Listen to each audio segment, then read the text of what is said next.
Bonjour, alors aujourd'hui on va prendre 5 minutes pour expliquer le slime.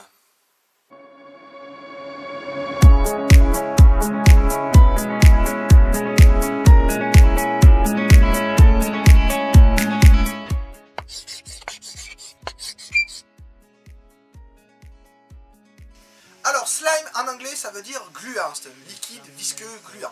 Il a été popularisé par un film de 1997, mais on en trouve des traces dans de nombreux médias. Par exemple, le fameux slime de Minecraft, vous voyez, un cube gélatineux, vert et transparent. Alors il existe aussi par exemple dans les jeux de rôle, le fameux cube gélatineux qui vous digère complètement. Toujours est-il qu'il a été présenté au public pour la première fois dans un film qui s'appelle Ghostbusters, pas la nouvelle version, l'ancienne. Ici, il est question de chasseurs de fantômes, et en fait, les fantômes, quand ils passent quelque part, laissent des traces d'activité paranormale, et c'est ce slime qui montre qu'ils sont passés par là. D'ailleurs, ça donne une scène très connue du film, où un chasseur de fantômes, regardez, se fait traverser par un fantôme. Ouais, il a tout englué. Donc voilà, toujours est-il que ce slime, là, garde l'idée de quelque chose de visqueux, de gélatineux, de collant. Dans un film beaucoup plus récent, de 1997, Flubber, vous avez ici un inventeur qui invente une matière qui est à la fois liquide, mais qui peut être solide et qui peut s'étirer à l'infini. C'est ce que l'on voit ici. Alors ce film est tiré de notre film de Disney de 1961, montre là-dessus, lui-même tiré d'ailleurs d'une nouvelle de 1948. On ne peut pas dire qu'il crée beaucoup, mais il recycle pas mal chez Disney. Toujours est-il que cette matière est présentée comme quelque chose qui peut être soit liquide, soit solide, et même qui a une certaine forme d'intelligence. On voit ici qu'elle peut se déformer, se dupliquer pour se mettre à danser. Quel rythme là, c'est extraordinaire. Donc on est dans l'idée que le slime est un liquide qui a un comportement un peu bizarre. Effectivement, dans la vraie vie, le slime est considéré comme un liquide non newtonien réoépaississant. Alors pour mieux comprendre cette notion, vous avez la vidéo qui est là, et vous expliqueront mieux. Mais pour faire court, le slime c'est un liquide qui peut être fluide, s'écouler, qui peut être visqueux, ou qui peut même être carrément solide en fonction des contraintes que l'on va lui appliquer. Alors avant de bien comprendre le mécanisme qui fait le slime, on va voir comment en fabriquer.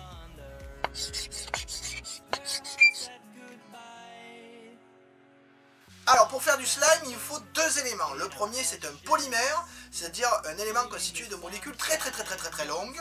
Donc vous allez voir, ça a un intérêt. Et le deuxième, c'est une molécule qui va pouvoir lier ces polymères les uns avec les autres, mais un peu pas trop, parce que s'il lie trop, on obtient un solide.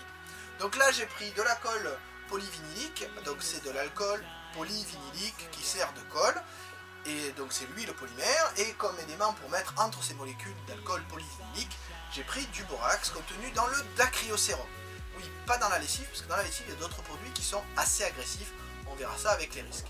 Donc toujours est-il que je mets ma colle, je mélange un peu pour la rendre homogène, ensuite je rajoute petit à petit du dacryocérum, ce qui me permet, regardez, on a d'abord un liquide, puis au fur et à mesure que le borax s'intercale dans les molécules, les polymères d'alcool polyvinylique, j'ai quelque chose de plus en plus solide. Et vous remarquez d'ailleurs que si j'apporte de fortes contraintes, voilà, comme ça je mélange un peu fort, et bien je vais avoir quelque chose de plus solide.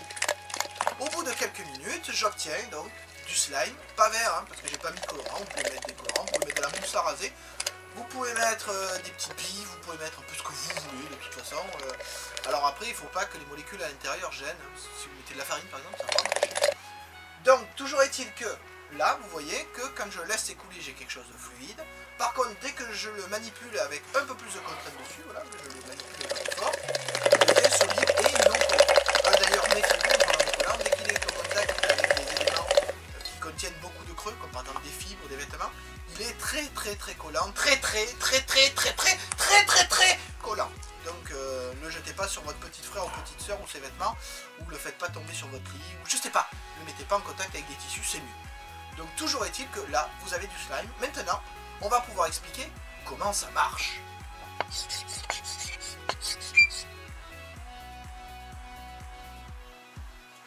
Alors, maintenant on comprend comment ça marche. Référence de vieux, c'est plus difficile à comprendre. Toujours est-il qu'il va falloir que vous compreniez que là on va se situer au niveau de l'atome. Alors si vous ne savez pas ce qu'est un atome, vous pouvez aller voir cette vidéo. Pas maintenant, hein, maintenant vous allez rester, je vais vous expliquer et tout, mais ça vous permettra d'avoir les idées un peu plus claires là-dessus. Pour ceux qui ne le savent pas et qui ne veulent pas aller voir la vidéo, un atome c'est un petit grain qui constitue la matière. Il a été conceptualisé par les Grecs, enfin par un grec qui s'est fait démonter par ses contemporains, enfin bref, ça vous verrez sur Y penser, il est très bien expliqué. Toujours est-il que ces graines de matière vont avoir des interactions les unes avec les autres.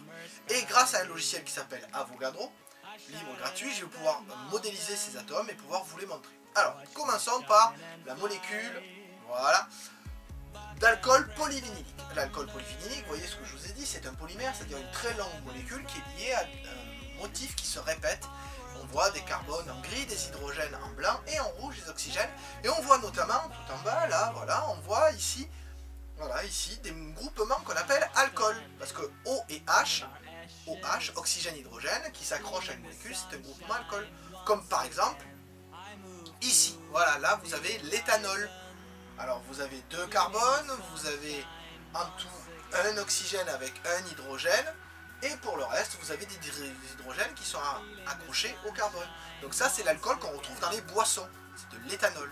Donc toujours est-il que ce groupement alcool, on revient sur l'alcool polyvinylique, ce groupement alcool se trouve en très nombreux exemplaires sur cette molécule. Alors maintenant, ça c'est donc le polymère. Deuxième molécule, le borax. Voilà le borax. Alors vous voyez une molécule beaucoup plus petite et qui n'a pas la même composition. Alors on retrouve les oxygènes et les hydrogènes en rouge et blanc, mais on voit aussi en rose des pores qui sont des atomes assez gros et qui sont liés principalement avec les oxygènes. C'est justement ces bords qui vont nous intéresser. Ils peuvent être en relation, ils ont des affinités avec les atomes d'oxygène, on le voit bien sur le borax, puisqu'ils sont très nombreux, mais ils vont aussi avoir des affinités avec l'oxygène de l'alcool polyvinylique. Ce qui fait que quand on mélange les deux, voilà ce qu'on obtient. Tadam! Non, voilà.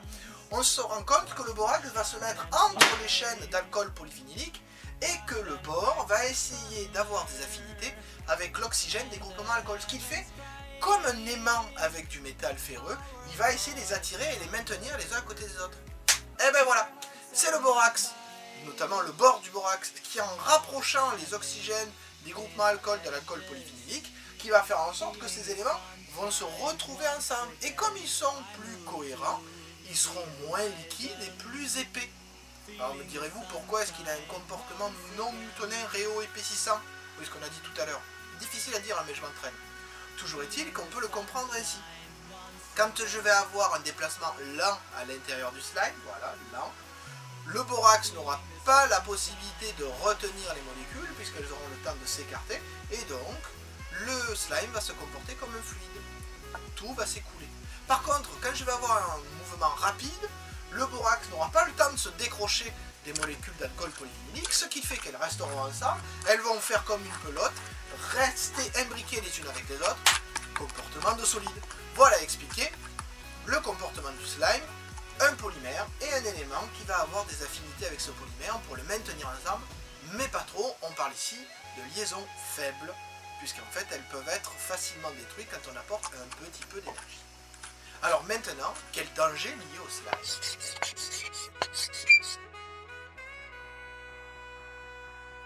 Alors les risques liés au slime sont assez faibles, effectivement, si on regarde les différentes notices des molécules que nous avons utilisées, l'alcool polyvinylique aussi bien que le borax, ce sont des éléments qui ne sont pas dangereux pour la santé à partir du moment où ils ne sont pas ingérés, évidemment, hein, ne mangez pas, et où ils ne sont pas en contact avec une plaie ouverte. L'alcool polyvinylique est une longue molécule qui évidemment va avoir assez peu d'interaction à part le fait de pouvoir coller avec les molécules de notre corps. Le borax, quant à lui, est utilisé comme désinfectant, notamment dans le dacryocérum, qui, je le rappelle, est un désinfectant oculaire, donc sans gros danger si on ne l'ingère pas et s'il n'est pas en relation avec des coupures au niveau de la peau.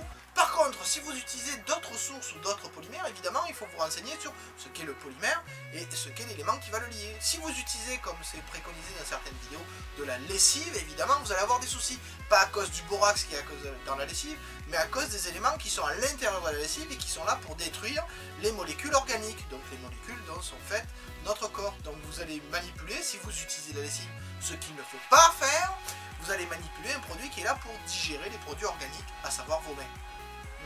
Mauvaise idée. Donc, méfiez-vous et utilisez des sources fiables de produits et surtout, n'hésitez pas à faire des recherches sur la dangerosité des produits que vous utilisez ou à demander à un adulte ou même à un professeur de physique ou de chimie par exemple, je suis sûr qu'il sera ravi.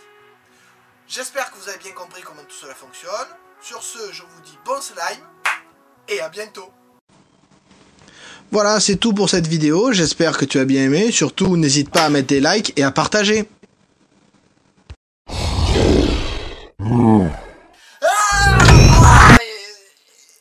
Ah non, moi il m'a pas englué, moi. Génial.